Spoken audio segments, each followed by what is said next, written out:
जय श्रीराम. अखेर हनुमंताला पकडून आणण्यासाठी रावणाने आपला पराक्रमी पुत्र इंद्रजित याला पाठवले. रावणाच्या इच्छेप्रमाणे इंद्रजित आपले हत्ती, रथ, घोडेस्वार आणि पायदळ असे चतुरंग सैन्य घेऊन निघाला. इंद्रजिताच्या सैन्याने हनुमंतावर चौफेर हल्ला चढविला.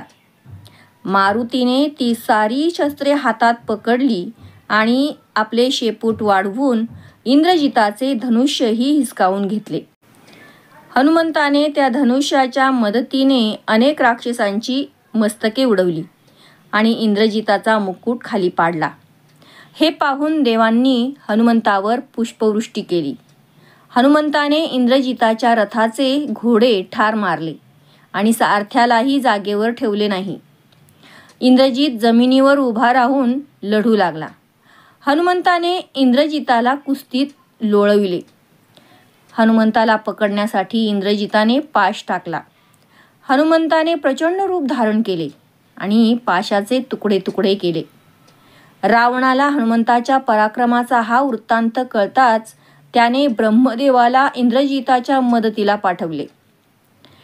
ब्रह्मदेव रणांगणावर येऊन हनुमंताला म्हणाले, हनुमंता, माझा शब्द खरा करण्यासाठी तू इंद्रजिताच्या पाशात सापडला आहेस असे दाखव. तू वज्रदेही आहेस. तुला कोणी बांधू मारू शकणार नाही. तुला इंद्रजित रावणासमोर नेईल. त्याला तुझा चमत्कार दाखव. हनुमंत इंद्रजिताच्या ब्रह्मपाशात सापडला. इंद्रजिताने त्याला रावणाच्या दरबारात आणले. हनुमंत रावणाच्या सिंहासनासमोर आपल्या शेपटाच्या वेटोळ्याचे रावणाच्या सिंहासनापेक्षा हातभर उंच आसन बनवून तो त्यावर बसला. हनुमंताला पाहताच रावण संतापला. तो हनुमंताला म्हणाला, अरे मर्कटा, तू कोणाचा कोण आहेस? इथं लंकेत कशासाठी आला आहेस? त्यावर हनुमंत म्हणाला, अरे दुष्टा, चोरा, तुला अजून कळले नाही मी कोण आहे ते? ज्याने स्वयंवराच्या वेळी तुझ्या उरावरील धनुष्य बाजूला करून तुला जीवदान दिले, त्या रामरायाचा मी दास आहे, हे तुला आधीच सांगून ठेवतो. मी लंका दहन करीन. ज्याची पत्नी तू अन्यायाने पळवून आणलीस तो जगतचालक आहे. त्याची शक्ती तू पळवून आणलीस. आता तू जिवंत राहशील का? प्रभू रामचंद्र तुझ्याशी युद्ध करायला येतील. तुला कंठस्नान घालतील. तुझी 10ही डोकी दशदिशांना उडवून स्वर्गीय रत्न असलेल्या सीतेला घेऊन जातील. रावणाला वाटले हा सेवक जरा जास्तच बोलतो, म्हणून त्याने राक्षसांना त्याचे शेपूट, नाक, कान तोडण्यास सांगितले. सर्व राक्षस जोरजोराने वानरावर प्रहार करू लागले, परंतु मारुती सर्वांचे प्रहार शांतपणे झेलत होता. त्याच्यावर कोणताच परिणाम होत नव्हता. अखेर रावणाने विचार केला, याला रामाची शपथ घालून ह्याचा मृत्यू कशात आहे ते विचारूया. हनुमंता, तुला रामाची शपथ आहे. तुझे मरण कशात आहे? मारुती म्हणाला, मला मरणच नाही. रावण हसून म्हणाला, अरे, ब्रह्मदेवाला सुद्धा मरण चुकत नाही. तिथे तुझी काय कथा? तेव्हा मारुती म्हणाला, हे पहा, माझ्या शेपटीला आग लावली असता माझे मरण ओढवेल. ते ऐकताच सगळे राक्षस तेलात वस्त्रे भिजवून वानराच्या शेपटीला गुंडाळू लागले. तेव्हा मारुती म्हणाला, माझे शेपूट थोडे जरी उघडे राहिले तर मात्र मला कुणीही आवरू शकणार नाही. अखेर गावातील वस्त्रे, तेल, तूप सर्व संपले, तरी मारुतीचे शेपूट उघडेच. लोकांनी अंगावरची वस्त्रे शेपटीला गुंडाळली, तरीही मारुतीचे शेपूट हातभर उघडेच राहिले. रावणाने राक्षसांना आज्ञा केली, अशोकवनातून सीतेची वस्त्रे आणा. ते ऐकताच हनुमंताने पुच्छ आखडून घेतले. सर्व शेपूट वस्त्रांनी मारुतीने झाकविले. रावणाने शेपूट पेटवून देण्याची आज्ञा सेवकांना दिली, परंतु शेपूट पेटेना. तेव्हा हनुमंत रावणाला म्हणाला, मूर्खा, तुझ्या घरी आज पुच्छ यज्ञ होत आहे आणि तू अग्नी सेवकांकडून का प्रज्वलित करतोस? तू स्वतःच फुंकर घालून अग्नी पेटव. रावण घाबरत घाबरत शेपटीला फुंकर मारण्यासाठी उठला. हनुमंताने मनात रामरायांचे स्मरण केले. रावण स्वमुखे फुंकर घालू लागताच एकाएकी ज्वाळा उठली आणि रावणाची दाढी व मिशा जळाल्या. हनुमंत महाबळी, रावणाची दाढी जाळी. शेपूट पेटताच मारुती जमिनीवर गडाबडा लोळू लागला. राक्षसांना विनंती करू लागला, मला सोडवा हो कोणीतरी. असे म्हणून तो राक्षसांच्या पुढे पळून पुच्छ आखूड करून त्यांच्या दाढी मिशा जाळू लागला. पुच्छाग्रातून आगीच्या प्रलयज्वाळा निघू लागल्या. हनुमंत आपल्या शेपटीत राक्षसांना गुंडाळून पुच्छाग्नीत भस्म करू लागला. आता मारुतीने मेल्याचे सोंग केले. सर्वजण आपापल्या बहादुरीवर खुश होऊन स्वतःच्या पराक्रमाचे वर्णन करू लागला. सीतेला अशोकवनात ही बातमी कळली. वानर मेला, परंतु वायुदेवाने सीतेच्या कानात सांगितले, हनुमंत ठीक आहे, मी लंका नगर जाळीन. इकडे हनुमंताने जोरात उड्डाण केले. सर्व राक्षसांना शेपटीत गुंडाळले होते. ते धडधडा जळत होते. रावणाने इंद्रजिताला मारुतीला पाशांनी बांधण्यास सांगितले. हनुमंताला बांधून गल्लोगल्ली फिरवू लागले. हनुमंत पाळत ठेवून सर्वांकडे निरखून पाहत होता. जे निंदा करत होते त्यांची तोंडे तो पुच्छाग्राने भाजत होता. लंकेत हाहाकार उडाला. हनुमंत लंका दहन करू लागला. वारा त्याला मदत करू लागला. लंकेत अग्नीच्या ज्वाळा आकाशाला जाऊन भिडल्या. अखेर रामरायाच्या दर्शनासाठी किष्किंधेत जावे असा विचार करून मारुती शेपटी विझविण्यासाठी समुद्रकिनारी आला. समुद्र काकुळतीला येऊन म्हणाला, तू समुद्रात शेपूट बुडवू नकोस. जलचर प्राणी भाजून मरतील. तू किनारी बैस. मारुती समुद्रकिनारी बसला. समुद्र लाटांनी हनुमंताचे शेपूट विझविले. हनुमंत सीतेकडे येऊन म्हणाला, माते, मला भीती वाटत होती की लंकेतील ज्वाळा अशोकवनात आल्या की काय. तेव्हा सीता म्हणाली, हनुमंता, ज्या प्रभूंनी तुझ्या शेपटीची आग तुझ्या शरीरापर्यंत येऊ दिली नाही, ते प्रभू लंकेतील आग माझ्यापर्यंत कशी येऊ देतील. हनुमंताने ब्रह्मदेवाचे नामस्मरण केले. ब्रह्मदेव प्रकट झाले. हनुमंत ब्रह्मदेवाला म्हणाले, मी लंकेत जो पराक्रम केला तो तुझ्या हाताने लिहून दे.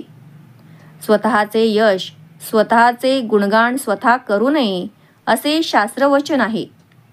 स्वमुखाने माझा पराक्रम मी रामचंद्रांना सांगितला तर ते माझ्या कमीपणाचे ठरेल. ब्रह्मदेवाने रामचंद्राला पत्र लिहून ते हनुमंताजवळ दिले. हनुमंत अशोकवनात सीतादेवीला वंदन करण्यासाठी गेला.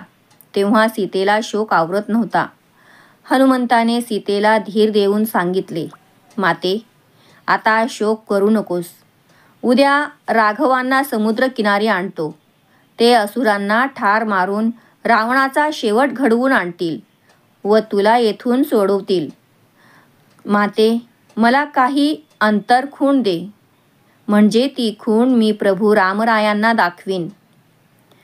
सीतेने आपल्या वेणीतील दैदिप्यमान मणी हनुमंताच्या हाती दिला आणि चित्रकूट पर्वतावर रामचंद्राने स्वहस्ते माझ्या भाळी सुवासिक तिलक लावला.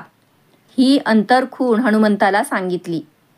हनुमंताने प्रचंड गर्जना करून उड्डाण केले. सर्व देव हनुमंतांच्या कानात कुजबुजले, हनुमंता, रामचंद्रांना लवकर आण. त्यांना म्हणावे, तुम्ही या रावणाचा वध करा आणि आमची लवकर सुटका करा. हनुमंताने लंकेतून थेट महेंद्र पर्वतावर उड्डाण केले. नळ, नीळ, जांबुवंत सगळेच हनुमंताला भेटण्यासाठी धावले. मारुती सीतेचा शोध लावून आला हे ऐकताच आनंदाने सगळे बेभान झाले.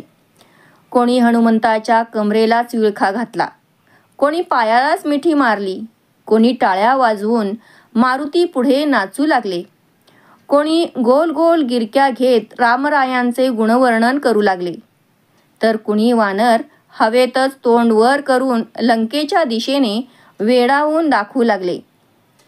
कुणी वानर मारुतीच्या शेपटीला कुरवाळू लागले. सगळ्यांनी हनुमंताला आनंदाने घेरावून टाकले.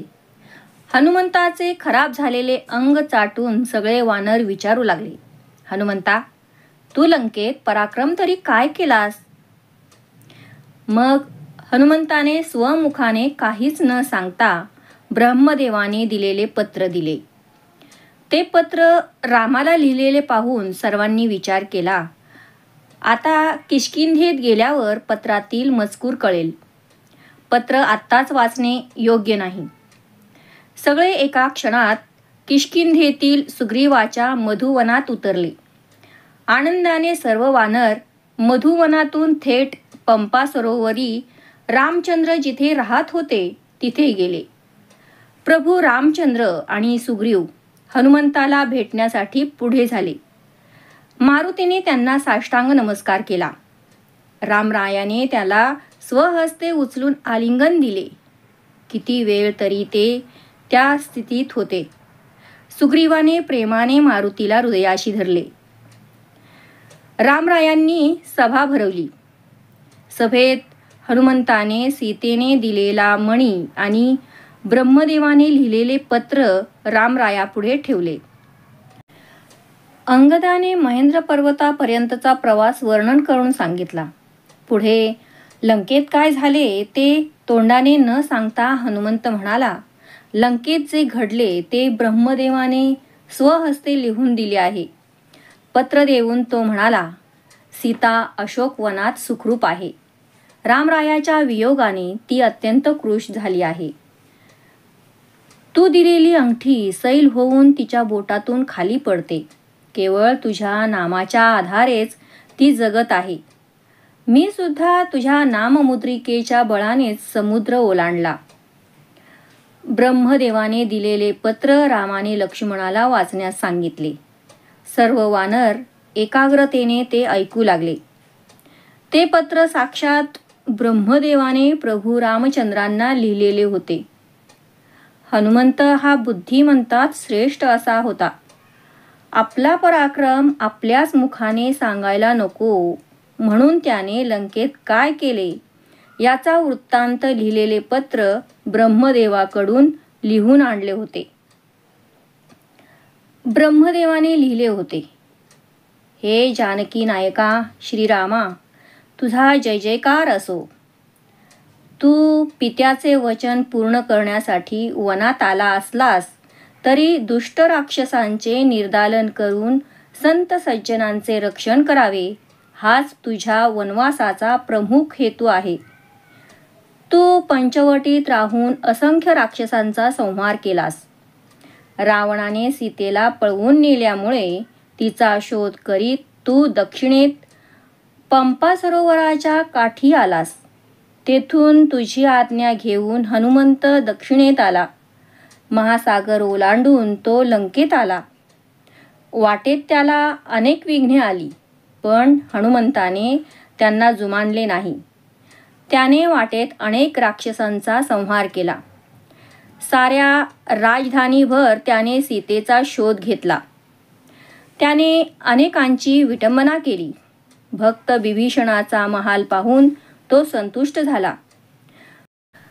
मंदोदरीच्या महालात प्रवेश करताच त्याला सीतेचा शोध लागला असे वाटले, पण थोड्याच वेळात त्याचा भ्रमनिरास झाला. रावणाने सीतेच्या समाचाराला पाठविलेल्या राक्षसणींच्या बरोबर हनुमंत अशोकवनात आला. तेथील अनेक राक्षसणींचा त्याने संहार केला. आपली अंगठी त्याने सीतेपुढे टाकताच सीता शोकसागरात बुडाली. पण मारुतीच्या रूपाने तिला प्रकाशाचा किरण दिसला. हनुमंताने अशोकवनाचा विध्वंस केला. त्याला पकडायला आलेल्या सैन्याला त्याने यमलोकात पाठविले. अखेर इंद्रजिताच्या ताब्यात मुद्दामच सापडून तो रावणाच्या दरबारात आला. भर दरबारात त्याने रावणाची व त्याच्या दुष्ट कार्याची स्पष्टपणे निंदा केली. रावणाने त्याच्या शेपटीला चिंध्या गुंडाळून आग लावली. हनुमंताने सारे लंका शहर पेटवून दाणादाण उडवून दिली. सारी लंका सुवर्णाची झाली. सागरावर आपले पुच्छ विझवून आणि सीतेचा निरोप घेऊन तो आपल्या पुनर्दर्शनासाठी येत आहे. यानंतर राम जांबुवंताला म्हणाला, मित्रा, सर्व वानरांत तू मोठा आहेस. मारुतीने लंकानगर जाळले तेव्हा ती सोन्याची कशी झाली याचा इतिहास तू आम्हाला सांग. जांबुवंत सांगू लागला, गजेंद्र मोक्षानंतर गरुडाला अतिशय भूक लागली. तो विष्णूच्या आज्ञेने हत्ती, सुसर यांची प्रेते भक्षण करण्यास गेला. ती प्रेते तोंडात धरून त्याने उड्डाण केले, पण त्याला बसण्यास जागाच दिसेना. तेवढ्यात त्याला एक जंबू वृक्ष दिसला. त्याची एक फांदी 100 योजने लांब होती. विश्रांती घेण्यासाठी गरुड त्या फांदीवर बसला. त्याच्या भाराने ती फांदी वाकू लागली. त्या फांदीवर 60,000 वालखिल्य ऋषी लोंबकळत होते. ते पडतील अशी भीती गरुडाला वाटू लागली. त्याने पटकन ती फांदी पायाच्या बोटात पकडली आणि तो उड्डाण करू लागला. कश्यप ऋषींनी ते दृश्य पाहून त्या सर्व ऋषींना सुखरूपपणे खाली उतरविले. कश्यप ऋषी गरुडाला म्हणाले, ही फांदी येथे ठेवू नकोस. ही सोन्याची फांदी आहे. त्याच्यासाठी लोक एकमेकांचा प्राण घेतील. तू दूर समुद्रात जा. गरुड जो उडाला तो लंकेत पर्वतावर बसला. तोच हा त्रिकुटाचल पर्वत झाला. गरुडाने तेथे आपली भूक भागविली आणि ती फांदी तेथेच ठेवून दिली. पुढे त्याच पर्वतावर लंका वसविली. हनुमंताने लंका जाळली तेव्हा त्या वृक्षाची फांदी पुन्हा बाहेर पडली. हे प्रभो, म्हणूनच ही लंका सोन्याची झाली. जांबुवंतांची कथा सांगून झाल्यावर सुग्रीव रामचंद्राला म्हणाला, आजचा विजयदशमीचा मुहूर्त रावणावर स्वारी करण्यासाठी चांगला आहे. आजच आपण निघूया. 18 पद्मे वानर, 72 कोटी वृक्ष सैन्य, त्यांचा नायक जांबुवंत अशा सगळ्यांनी एकदम भुभुक्कार केला. मोठमोठ्याने चित्कार करीत सगळे जण निघाले आणि थोड्याच काळात दक्षिण सागराच्या तीरावर आले. हनुमंताने रामाला आपल्या खांद्यावर घेतले होते. अंगदाने लक्ष्मणाला आपल्या खांद्यावर घेतले. वानरांनी मोठमोठे वृक्ष उपटले आणि त्यांची छाया राम लक्ष्मणावर धरली. अशा प्रकारे ते सैन्य दक्षिण समुद्राच्या तीरी आले. तो अफाट समुद्र पाहून सगळे वानर क्षणभर तटस्थ झाले. लंकेत सगळीकडे बातमी पसरली, प्रभू राम वानर सैन्यासह सागराच्या पैलतीरी आला आहे. वानर सैन्यासह राम समुद्रकिनारी आल्याचे राक्षस सैन्याने ऐकले. रावणाने प्रहस्त, इंद्रजित, सर्व प्रधान ह्यांची सभा भरवून सांगितले, शत्रू, नाग, अग्नी हे लहान असले तरी सोडू नयेत. एक वानर आला तो लंका जाळून गेला. सीतेचा शोध लावून तो रामाला पैलतीरी घेऊन सुद्धा आला. राक्षस रागावून म्हणाले, नर आणि वानर हेच आमचे भक्ष्य. आम्ही त्यांचा आत्ता फडशा पाडतो. एवढ्यात बिभीषण रावण सभेत आला आणि तो सगळ्या राक्षसांची निंदा करू लागला. त्याने रावणाला हनुमंताच्या पराक्रमाची आठवण करून दिली. तो म्हणाला, तुम्ही रामाची निंदा करू नका. रावणा, मुकाट्याने पैलतीरी जाऊन रामाला जानकी अर्पण कर. त्यामुळेच आपल्या राक्षस कुळाचे रक्षण होईल, नाहीतर लंकेचा सर्वनाश होईल. बिभीषणाचे हे बोलणे ऐकून सभा तटस्थ झाली. रावण अतिशय संतापल्यामुळे त्याच्या तोंडून शब्द फुटत नव्हता. प्रधान प्रहस्त याने बिभीषणाला मृत्यूची भीती घालून गप्प बसविण्याचा प्रयत्न केला. इंद्रजित बिभीषणाला म्हणाला, तू राजाचा भाऊ आहेस ना? तुझे बोलणे तुझा वध करावा असे आहे, पण आम्ही तुला पित्यासमान मानतो. बिभीषण म्हणाला, जेव्हा राजा अनुचित वागत असेल तेव्हा प्रधानांनी त्याची नुसती स्तुती करू नये. तुमच्या सगळ्यांच्या सहवासाने राजा पण बिघडलेला आहे. सीता रामाला परत दिली नाही तर कुलक्षयच होणार. रावण रागाने बिभीषणावर शस्त्रप्रहार करू लागला. बिभीषणाचे रक्षण करणारा आता होता फक्त श्रीरामच. रावणाचा हात एकाएकी चालेनासा झाला. त्याच्या हातातील शस्त्र जमिनीवर पडले. रावणाने बिभीषणाला लाथ मारली. तेव्हा बिभीषण पुन्हा रावणाला विनंती करू लागला, रावणा, रामरायाचा मित्र म्हणून स्वीकार कर. बिभीषणाची माता कैकसी तेथे आली. तिने बिभीषणाला उठवले आणि सांगितले, मुला, तू रघुवीराला शरण जा. रावणाने सर्वांचा नाश करून घेतला आहे. तू सर्वस्वी रामाचा हो. माझ्या उदरी तू जन्म घेतलास, तू माझा उद्धार कर. मातेचे हे बोलणे ऐकताच बिभीषण 4 प्रधानांसह रावणाच्या समोर येऊन म्हणाला, तू माझा मोठा भाऊ आहेस म्हणून तुलाच सांगतो. मी तुम्हा सर्वांचा त्याग करून त्या कृपाळू रामचंद्राला शरण जात आहे. आणि त्याने आपल्या 4ही प्रधानांसह त्वरेने उड्डाण केले. आपले दुर्वर्तनी भाऊ, पुतणे, त्यांचे प्रधान तसेच असत्य, अन्याय, अधर्म यांचा त्याग करून बिभीषण रामाला म्हणजे धर्मालाच शरण जात होता. बिभीषण आणि त्याचे 4 प्रधान रावणाच्या दरबारातून निघाले तेव्हा शरीर सोडून पंचप्राण निघाले आहेत असे वाटले. पंचमहाभूते कल्पांताच्या वेळी आपल्या मूळ स्वरूपात मिळायला जाताना दिसतात तसा तो देखावा दिसत होता.